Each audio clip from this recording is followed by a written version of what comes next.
So hello बच्चा party, सत श्री अकाल। वेलकम टू CWD, जहाँ केमिस्ट्री से डरना बंद और केमिस्ट्री दी के साथ पढ़ना करते हैं शुरू।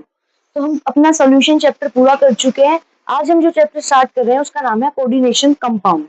इस चैप्टर को स्टार्ट करने से पहले हमें समझना पड़ेगा कि बॉन्ड आखिर होते कितने टाइप के हैं, यानी कैसे कैसे बॉन्ड फॉर्म होते हैं। हो सकता है बॉन्ड आयनिक हो सकता है बॉन्ड कोवेलेंट हो, और एक तीसरा होता है कोऑर्डिनेट बॉन्ड या डेटिव बॉन्ड, जो इस चैप्टर में यूज होता है। तो सबसे पहले हम देखते हैं कि आयनिक बॉन्ड क्या होता है, कोवेलेंट बॉन्ड क्या होता है एंड कोऑर्डिनेट बॉन्ड क्या होता है। देखो, आयनिक बॉन्ड क्या होता है, जैसे मान लो NaCl, किसमें टूटा, Na पॉजिटिव और Cl नेगेटिव में, यानी आयंस में क्या हो गया, वो डिसोशिएट हो गया। क्या वो ऐसे ही हो गया होगा? नहीं। क्या होता है, जो आयनिक कंपाउंड होता है उसके अंदर होता है आपका transfer of electron. Transfer of electron just like example of NaCl। तो मुझे पता है Na का एटॉमिक नंबर होता है 11। अगर उसको K शेल में बांटोगे तो कितना आएगा, 2 8 1। और क्लोरीन का आपका कितना होता है एटॉमिक नंबर, 17। K शेल में इसको बांटोगे तो क्या आएगा, 2 8 और 7।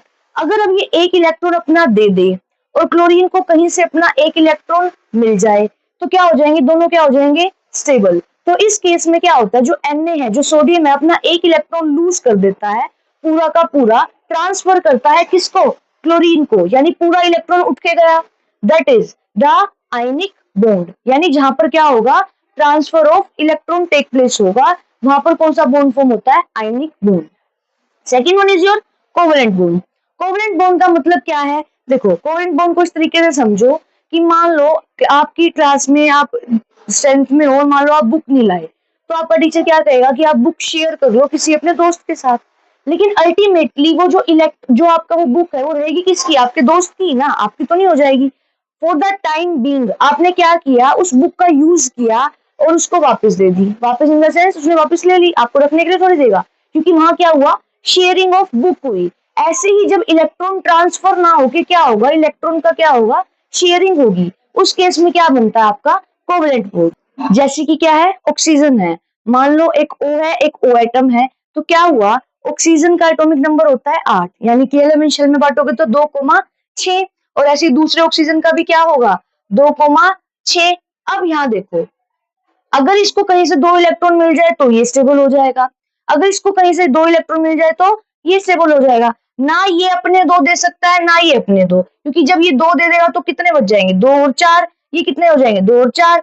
तो दोनों ही क्या होंगे, स्टेबल नहीं हो पाएंगे। इस केस में क्या होता है, जैसे आपने वहां बुक शेयर की थी, वैसे क्या होंगे, electron for the time being क्या होंगे, शेयर होंगे। जैसे मान लो इसके वैलेंस इलेक्ट्रॉन कितने हैं, 6, तो मैंने क्या किया, 1 2 3 4 5 6। इस ऑक्सीजन के कितने हैं, 1 2 3 4 5 6। स्टेबल होने के लिए कितने चाहिए, 8।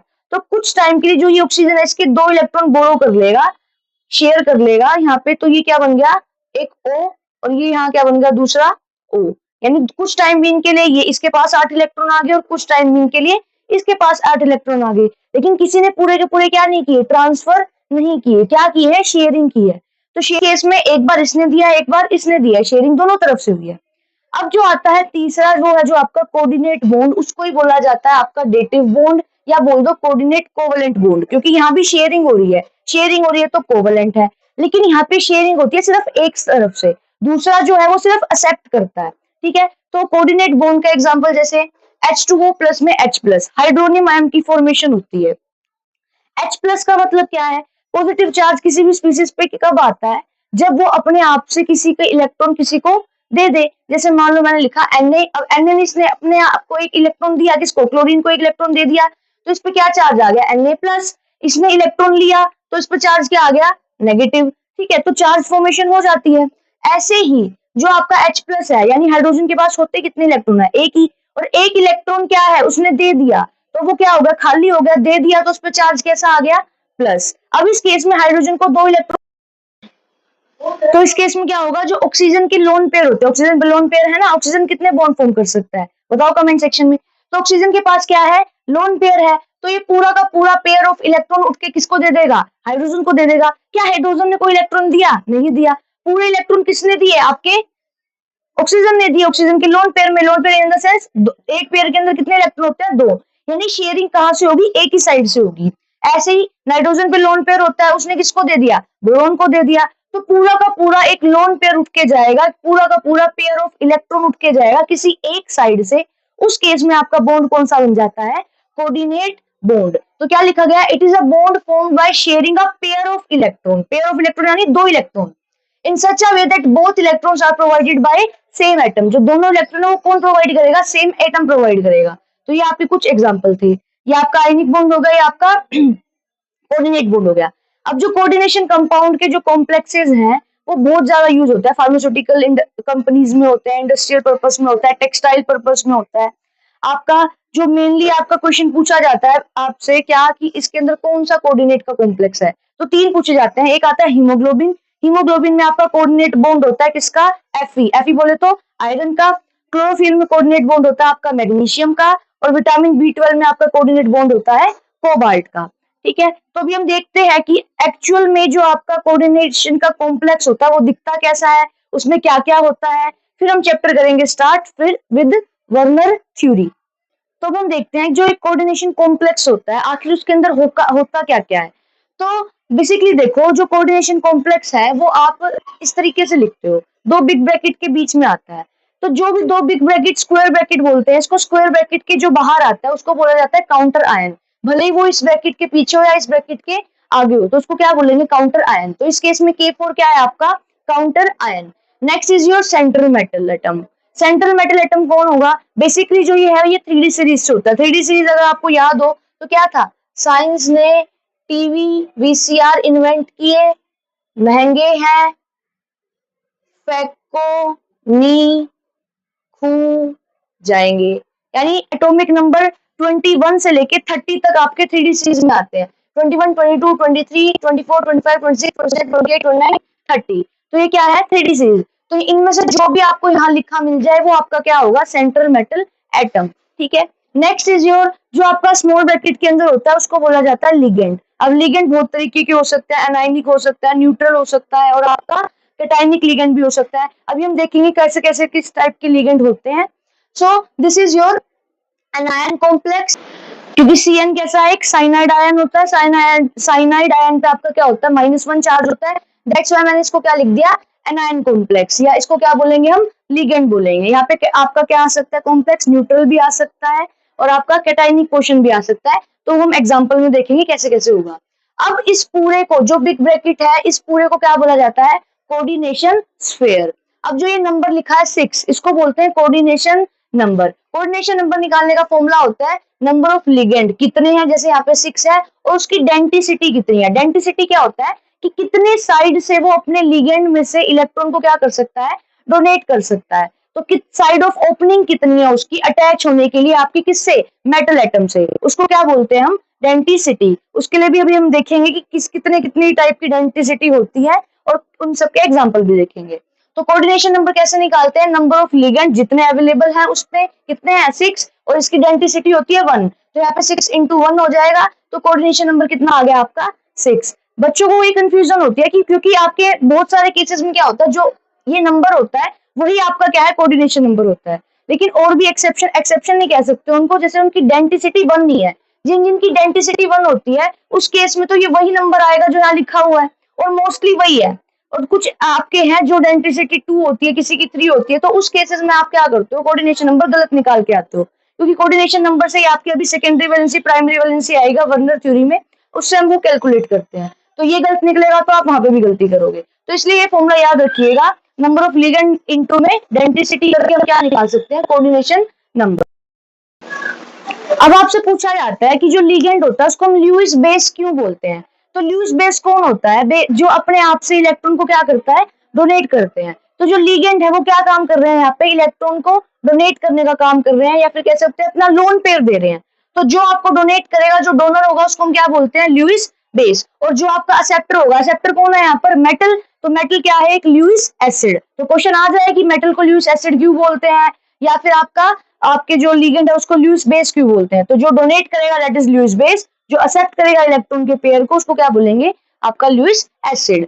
अब कॉम्प्लेक्स जो है वो चार्ज के बेसिस पे 3 टाइप का हो सकता है। वो क्या हो? कैटायनिक, हो सकता है वो क्या हो? एनायनिक, और हो सकता है वो क्या हो? न्यूट्रल। कैटायनिक मतलब पॉजिटिव, एनायनिक मतलब नेगेटिव, और न्यूट्रल मतलब कोई चार्ज नहीं। तो इस तरीके से आपके कॉम्प्लेक्स हो सकते हैं कोऑर्डिनेशन कंपाउंड में 3 टाइप के, anionic, cationic and neutral. Next is what is central atom, होता क्या है सेंट्रल मेटल एटम। तो आपको लिगेंड पता चल गया, अभी हम लिगेंड की फर्दर टाइप करेंगे कि कितने टाइप के मोनोडेंटेट, बाइडेंटेट, वो कितने कितने ट्राइडेंटेट लिगेंड होते हैं, वो भी हम देखेंगे। पहले हम बात करते हैं सेंट्रल मेटल एटम की।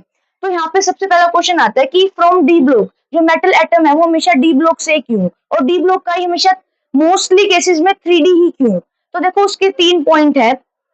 तो जो डी ब्लॉक एलिमेंट होते हैं उनके पास क्या होता है, वैकेंट डी ऑर्बिटल होता है। जब उनके पास वैकेंट खाली डी ऑर्बिटल होगा तभी तो वो लिगेंड के इलेक्ट्रॉन को क्या कर पाएंगे, इजिली एक्सेप्ट कर पाएंगे। Next is they have small size, 3D की कंपैरिजन में और 4D की कंपैरिजन में साइज किसका है, 3D का छोटा है, तो उसका साइज क्या होना चाहिए, स्मॉल। क्यों, क्योंकि जितना साइज स्मॉल होगा उतनी जल्दी और इतनी अच्छी बॉन्डिंग हो पाएगी किसके बीच में, लिगेंड के इलेक्ट्रॉन के बीच में और मेटल एटम के बीच में। और हाईली न्यूक्लियर चार्ज का मतलब क्या होता है कि न्यूक्लियस कितना अच्छे से बांध के रख पाएगा जो इलेक्ट्रॉन बाहर से आए हैं। तो साइज छोटा होगा तो वो इजी लास्ट तक क्या कर पाएगा, ध्यान दे पाएगा। जस्ट लाइक मान लो क्लास में कितने हैं, 10 बच्चे हैं और टीचर कितने हैं, 2, तो 5-5 बांटे, तो एक टीचर को सिर्फ कितने बच्चों पे ध्यान देना है, 5 बच्चों पे। तो वहां क्या होगा, हाईली इफेक्ट होगा किसके बीच में, स्टूडेंट और टीचर की बॉन्डिंग में। अगर वही एक टीचर को मान लो 60 बच्चे संभालने हैं तो क्या वो हर एक एक बच्चे पे ध्यान दे पाएगा, नहीं। तो इसको कहते हैं न्यूक्लियर चार्ज का इफेक्ट। तो जो डी ब्लॉक एलिमेंट होता है उसके पास क्या होता है, हाईली न्यूक्लियर चार्ज होता है। दैट्स व्हाई हम क्या लेते हैं यहाँ पे, डी ब्लॉक एलिमेंट से ही क्या लिया जाता है, आपका मेटल एटम। फिर अब metal in coordination sphere accepting lone pair electron. Metal क्या होता है, जो कोऑर्डिनेशन स्फीयर मतलब, जो कोऑर्डिनेशन स्फीयर का मतलब एनक्लोज स्क्वायर ब्रैकेट के अंदर मेटल है और लिगेंड है, ठीक है, उसको बोलते हैं कोऑर्डिनेशन आपका स्फीयर। तो जो मेटल है कोऑर्डिनेशन स्फीयर में वो एक्सेप्ट करता है किसको, लोन पेयर के इलेक्ट्रॉन को, तभी उसको क्या बोलते हैं हम, सेंट्रल मेटल एटम। तो हम देखते हैं कि डेंसिटी क्या होता है। देखो डेंसिटी क्या है, total number of sites through which a ligand is attached to central metal atom.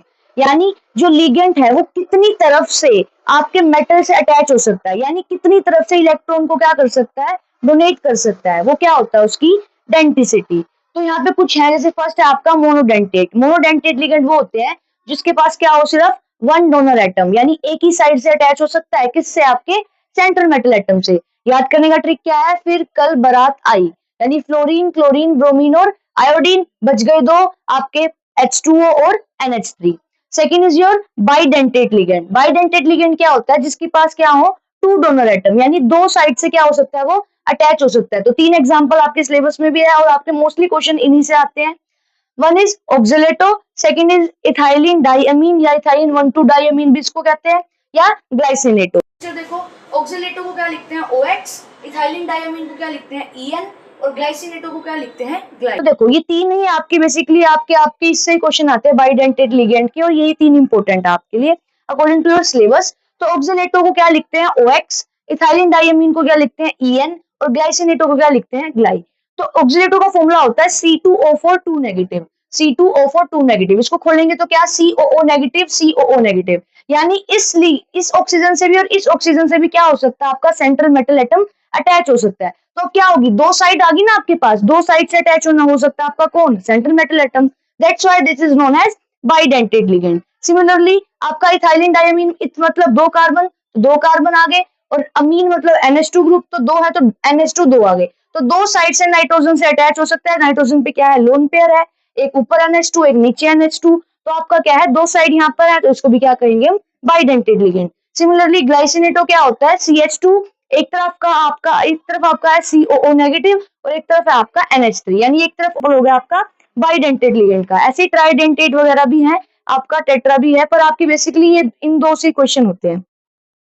Next is your ambidentate ligand. Ambidentate ligand क्या होता है, विच हैव 2 डोनर एटम। अब देखो अगर 2 डोनर एटम है तो इसका मतलब वो क्या है, बाइडेंटेट ही लिख देना चाहिए था, लेकिन फर्क क्या है कि यहाँ पर बाइडेंटेट लिगेंड के आपके पास 2 डोनर हैं और दोनों की तरफ से आप क्या आ सकते हैं, इलेक्ट्रॉन के पेयर आ सकता है, तो एटम इजिली जो सेंट्रल मेटल एटम है वो अटैच हो जाएगा। लेकिन एम्बिडेंटेट लिगेंड में क्या होता है, उसके पास 2 डोनर एटम भले ही है, पर एक टाइम पे सिर्फ एक ही जो साइट है वो एक्टिव हो सकती है।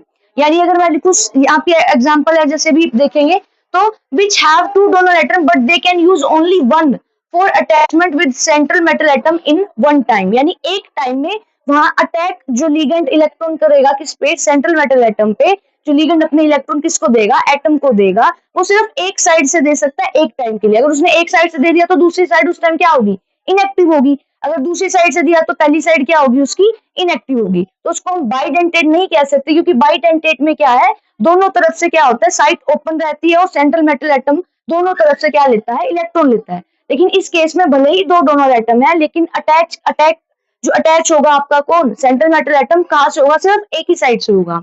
तो अगर Cn नेगेटिव है तो आपके नाइट्रोजन के क्या होंगे, वहां पे लोन पेयर होंगे, वो देगा, तो उसका नाम क्या है, साइनो। ऐसी NC, इसका उल्टा है तो आइसोसाइनो। अब इस केस में नाइट्रोजन एक्टिव है और कार्बन इनएक्टिव है, इस केस में कार्बन एक्टिव है और नाइट्रोजन इनएक्टिव है। तो इस तरीके से आपके ये 6 एग्जांपल है। साइनो यानी Cn नेगेटिव, आइसोसाइनो माने आपका Nc नेगेटिव, थायोसाइनो मतलब SCN, और थायोसाइन मतलब NCS। फिर नाइट्रिटो N यानी N की तरफ से आपका क्या होगा, एक्टिव मोड होगा NO2, और नाइट्रिटो O यानी कहां से, ऑक्सीजन की तरफ से, तो ONO। अब इसका फर्क है, नाइट्रिटो N नाइट्रिटो O, थायोसाइनो, साइनो, आइसोसाइनो, इन सब में डिफरेंस है, उसके नेमिंग के अकॉर्डिंग ही आप उसका फॉर्मूला लिखोगे। तो इसके बाद आपका एक फ्लेक्सीडेंटेड लिगेंड भी होता है। फ्लेक्सीडेंटेड लिगेंड के एग्जांपल है जैसे आपका SO4 हो गया, SO4 2 नेगेटिव हो गया, कार्बोनेट हो गया। यानी यहाँ जो है अलग अलग एटम से कंबाइन हो सकता है कौन, आपका सेंट्रल मेटल एटम, उसको क्या बोलते हैं हम, फ्लेक्सीडेंटेड लिगेंड। तो इस चैप्टर का जो हमारा फर्स्ट टॉपिक होगा वो होगा नोमेनक्लेचर, कि आप कोऑर्डिनेशन कंपाउंड का नोमेनक्लेचर, उसका नामकरण करते कैसे हो। उसके लिए हमें निकालनी होती है सबसे पहले उसकी ऑक्सीडेशन स्टेट। तो ऑक्सीडेशन स्टेट निकालने के लिए आपका जो आगे सेकंड पोर्शन आएगा, VBT आएगी, CFSE आएगी, उसमें बहुत क्रूशियल रोल है किसका, आपका ऑक्सीडेशन स्टेट का। अगर वो स्टेप गलत हो जाता है तो आपका पूरा क्वेश्चन गलत होता है। उसके लिए आपको पता होना चाहिए कि कौन से लिगेंड पे क्या चार्ज होता है। तो अभी हम लिगेंड को हमने दो पार्ट में डिवाइड किया है, एक एनाइनिक और एक आपका न्यूट्रल। तो एनाइनिक आपका मतलब नेगेटिव वाला, और न्यूट्रल मतलब आपका क्या आ जाएगा, जीरो चार्ज वाला। तो एनाइनिक में कितना चार्ज है आपके, मोस्टली तो -1 है, थोड़े बहुत केसेस है जिसमें -2 भी है, और आई थिंक -2 तक ही है। तो -1 और -2 वाले हैं, और आपका एक है आपका न्यूट्रल जिसपे चार्ज क्या है, 0। तो आपका जो एनाइनिक है वो भी दो पार्ट में डिवाइड है, एक मोनोडेंटेट लिगेंड और एक आपका बाइडेंटेट लिगेंड। बाइडेंटेट लिगेंड तो आपके वही वाले आपके 3 एग्जांपल थे, उसमें से जो 2 है, इथाइलिन डायमीन को अगर आप छोड़ दो तो आपका एनाइनिक लिगेंड क्या है, एक मोनोडेंटेट है और आपका बाइडेंटेट लिगेंड। एनाइनिक लिगेंड मतलब नेगेटिव चार्ज वाले। सिमिलरली आपके क्या है, न्यूट्रल चार्ज, यानी उस पे क्या चार्ज होगा, 0। तो जब हम ऑक्सीडेशन स्टेट निकालेंगे तो हमें पता होना चाहिए कि कौन से लिगेंड पे क्या चार्ज होता है।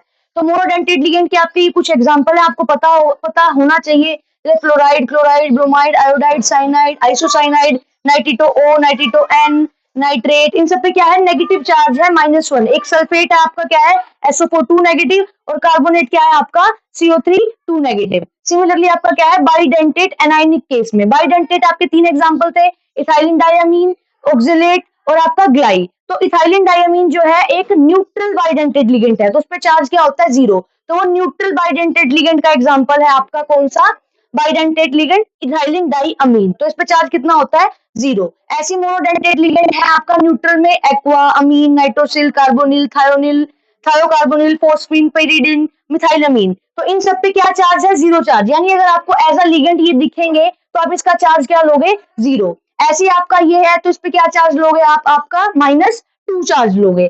ठीक है, तो ये आपका क्या है, सारा आपका लिगेंड्स का है।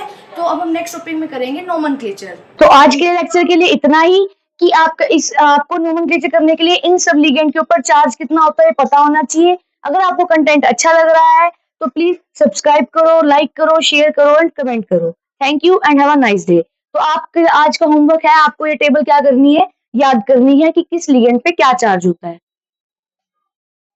सो मिलते हैं कल के लेक्चर में।